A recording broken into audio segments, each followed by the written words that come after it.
यथाग्निर्दाहिका शक्तिः रामकृष्णे स्थिता हि या सर्वविद्यास्वरूपाङ्गतां शारदां প্রণমাম্যহম। স্বামী লোকেশ্বরানন্দজি কর্তৃক সম্পাদিত শতরূপে শারদা, শ্রী শ্রী মা সেবক চতুষ্টয়ের দৃষ্টিতে। লিখছেন স্বামী অব্জজানন্দ। শ্রী মা বলেছেন, ছেলে যোগেনের পর থেকেই শরৎ আমার সেবা করছে। দেহত্যাগের বহু পূর্বেই স্বামী যোগানন্দ শরৎ মহারাজ বা স্বামী শারদানন্দকে মাতৃ সমীপে নিয়ে গিয়ে তাঁর উপর সেই মহান উত্তরাধিকার ন্যস্ত করে গিয়েছিলেন বলা চলে। অবশ্য স্বামী যোগানন্দের দেহত্যাগের অর্থাৎ 28 মার্চ 1899 ঠিক সঙ্গে সঙ্গেই স্বামী শারদানন্দ শ্রী মায়ের সেবাভার গ্রহণের কার্যে ব্রতী হতে পারেননি। স্বামী যোগানন্দের দেহত্যাগের সময় তিনি স্বামীজির আদেশে প্রচার ও অর্থ সংগ্রহের উদ্দেশ্যে পশ্চিম ভারতে গিয়েছিলেন। তারপর মঠে ফিরে এসে তাঁকে মঠ মিশনের নানা কাজে ব্যস্ত থাকতে হয়। ওই সময়ে শ্রী মায়ের সেবায় মূলত ব্রহ্মচারী কৃষ্ণলাল অর্থাৎ যিনি সন্ন্যাস জীবনে স্বামী ধীরানন্দ তিনি নিযুক্ত ছিলেন এবং স্বামী ত্রিগুণাতীতানন্দের উপর শ্রী মায়ের সেবার তত্ত্বাবধানের ভার ছিল।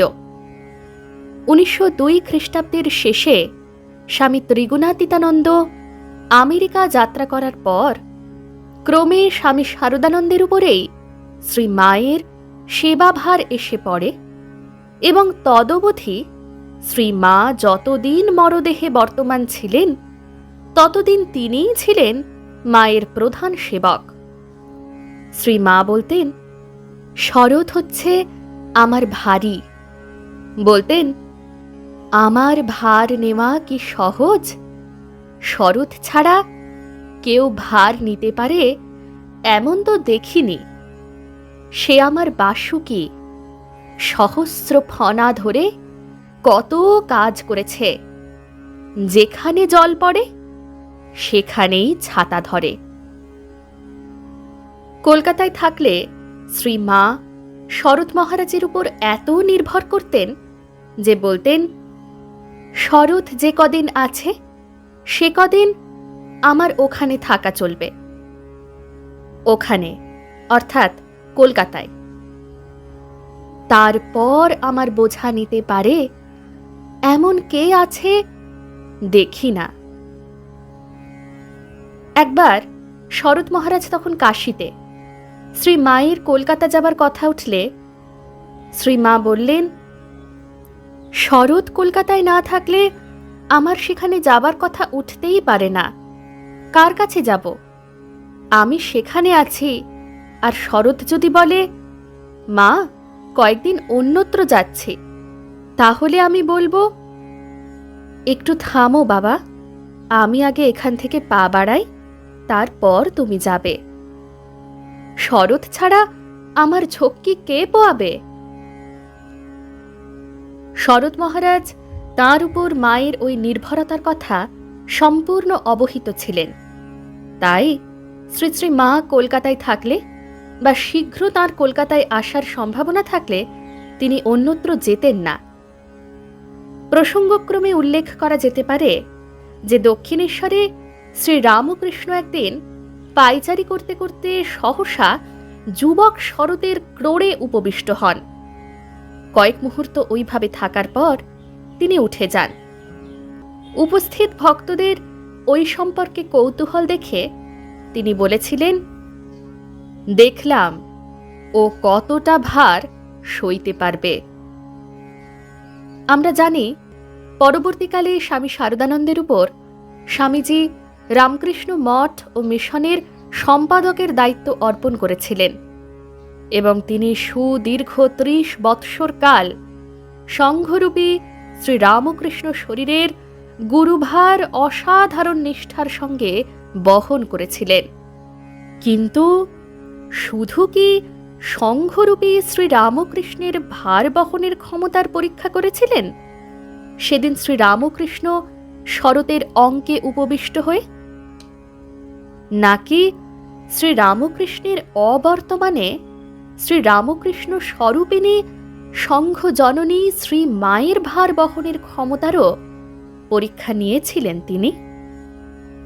যাই হোক, স্বয়ং শ্রী মা যাকে নিজের ভারী বলে চিহ্নিত করে আনন্দ পেতেন, বলতেন, শরৎ আমার মাথার মণি, সেই শারদানন্দ মহারাজ কিন্তু মায়ের দাড়ি বা দারোয়ান বলে নিজের পরিচয় দিতেই গৌরব বোধ করতেন। তাঁর এই দারিদ্র গৌরব যে কত আন্তরিক ও স্বতঃস্ফূর্ত ছিল তা একটি ঘটনা উদাহরণস্বরূপ উল্লেখ করলে স্পষ্ট বোঝা যাবে। মা তখন বাগবাজারে উদ্বোধনের বাড়িতে। স্বামী শারদানন্দ ঠিক মায়ের দ্বাররক্ষক রূপে নিজে তাঁর ছোট ঘরখানিতে সারাক্ষণ থাকতেন। ওইখানে বসেই সংঘ পরিচালনার যাবতীয় কর্ম করেন। তাঁর যাবতীয় লেখালেখি ও দেখা সাক্ষাতের কাজও সেখানেই। তিনি তখন শ্রী শ্রী রামকৃষ্ণ লীলা প্রসঙ্গ লিখতে আরম্ভ করেছেন।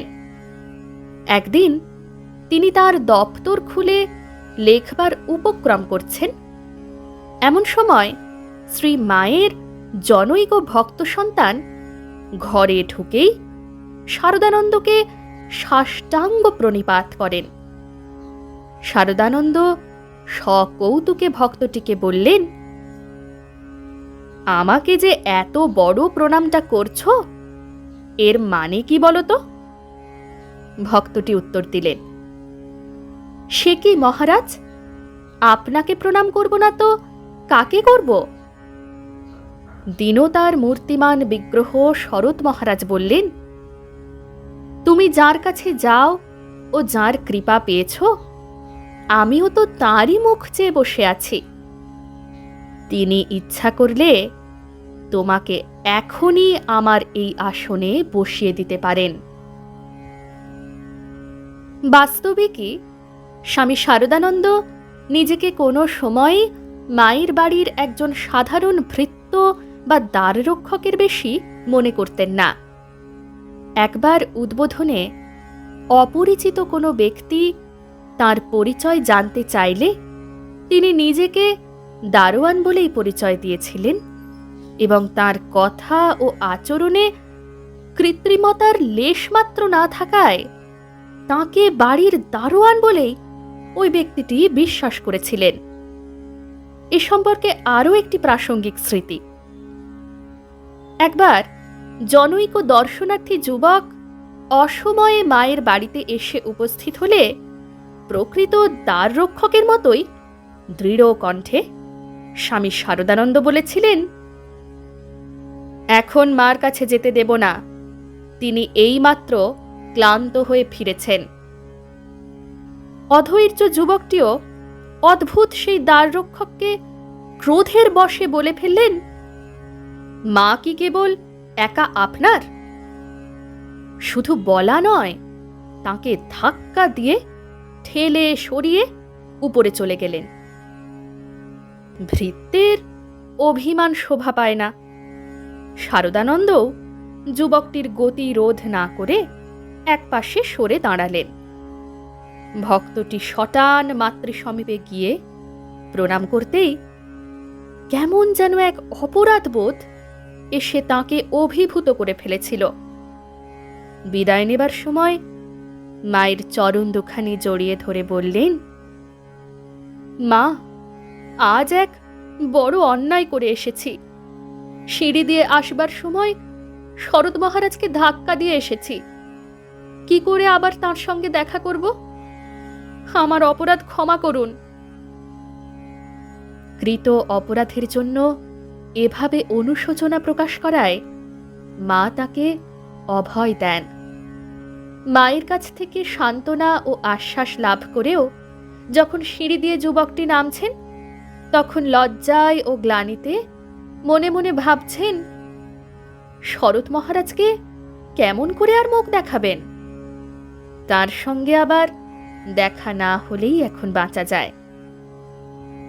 কিন্তু হায়, কর্তব্যনিষ্ঠ প্রহরারত দ্বার রক্ষক ঠিক আগের মতোই সিঁড়ির এক পাশে দণ্ডায়মান রয়েছেন।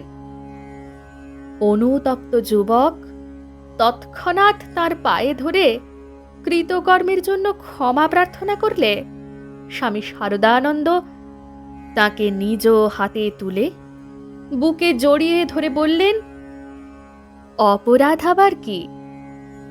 এমন ব্যাকুল না হলে কি তার দেখা পাওয়া যায়?